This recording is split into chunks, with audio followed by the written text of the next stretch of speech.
de existir uma capacitação específica para isso. Porque assim, não adianta eu ser um engenheiro, eu preciso de ser um engenheiro para o carnaval. Sim. Não adianta eu ser um gerente, um baita de um assessor de imprensa, com gerenciamento de crise, especialista em gerenciamento de crise, precisa ser gerenciamento de crise no carnaval. E felizmente ou infelizmente, eu tenho um carnaval ao longo do ano. É. Né? Eu tenho uma batalha ao longo do ano, que isso dura aqueles minutos ali, que são minutos, inclusive, que cada vez são menores.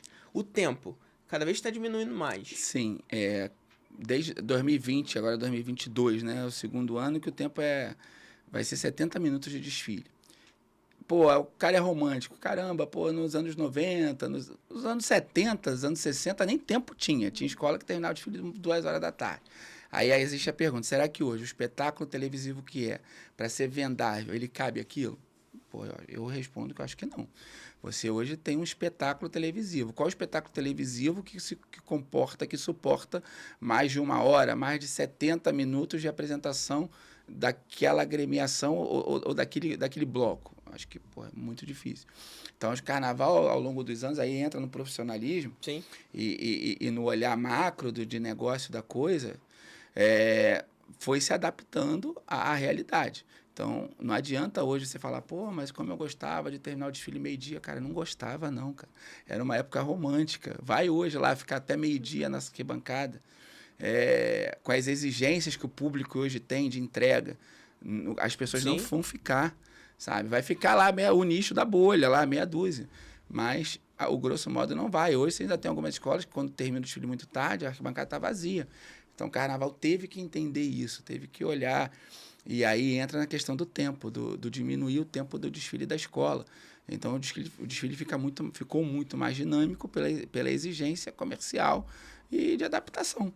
Agora, é um grande desafio, né? Porque você tem toda essa questão fria e crua, mas você tem a questão apaixonante. Uhum. Você tem a competição, você tem quase que uma religião de muitas pessoas, a sua escola, botar aquela escola na avenida, aquela coisa romântica, você defender a sua bandeira. Porra, você vai falar para uma pessoa, pô, você vai desfilar 20 minutos, que é o tempo que a ala passa. Antigamente tinha ala que ficava 40 minutos na avenida parada, estanque ali, brincando pra caramba.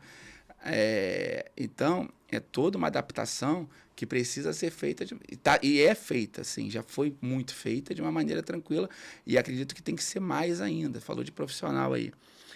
Você tem uma ideia, os carros alegóricos nossos têm a mesma estrutura há 30 anos. Se eu fosse formado em engenharia, se eu tivesse know-how, já fica aí uma dica, talvez a gente sentar e discutir no futuro como melhorar essa estrutura dos carros alegóricos.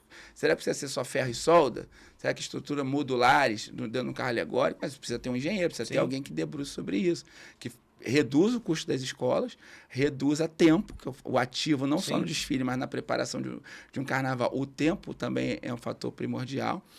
E aí envolve fluxo de caixa, envolve uma série de outras coisas que, se você tivesse tempo, tivesse já uma outra estrutura de carnaval, talvez ajudaria. Então, acho que tem um espaço ainda muito grande para ser explorado no desfile das escolas de samba, na preparação desse grande espetáculo, e que, aos poucos, tem sido visto de uma maneira diferente. Aí entra, voltando, que a gente vai falando de outros assuntos, mas aí volta a questão do tempo. O tempo, ele foi uma adaptação, acho eu, muito válida, né, de um espetáculo que cresceu de uma maneira majestosa. Mas você ainda tem traços dos anos 70 que acontece. Né? Se eu não me engano, foi em 97 ou 98 que começaram os carros a serem motorizados. Até então era carro empurrado exclusivamente. Hoje as escolas ainda levam carros empurrados. São os tripézinhos ali. A Grande Rio, a gente esse ano aboliu isso. Todos os carros, os chassis nossos são motorizados. Mas ainda tem escola que leva tripé empurrado. É escolha, estratégia, projeto, enfim. Mas de 97, 98 para cá, você tem os carros, a permissão no regulamento de carros motorizados. Facilitou muito. Pô, mas estamos falando de 98, estamos em 2022. Sim. Né? Aquelas estruturas de ferro, solda, aquela madeira, até lá, vamos pensar, talvez uma estrutura modular, agora faz um ano experimental isso, com um tripé. Acho que as escolas estão caminhando para isso. A gente já pensa, inclusive, isso lá dentro, como melhorar essas estruturas. Porque o carnaval precisa, sim, andar mais, as exigências estão grandes. Sim. Então,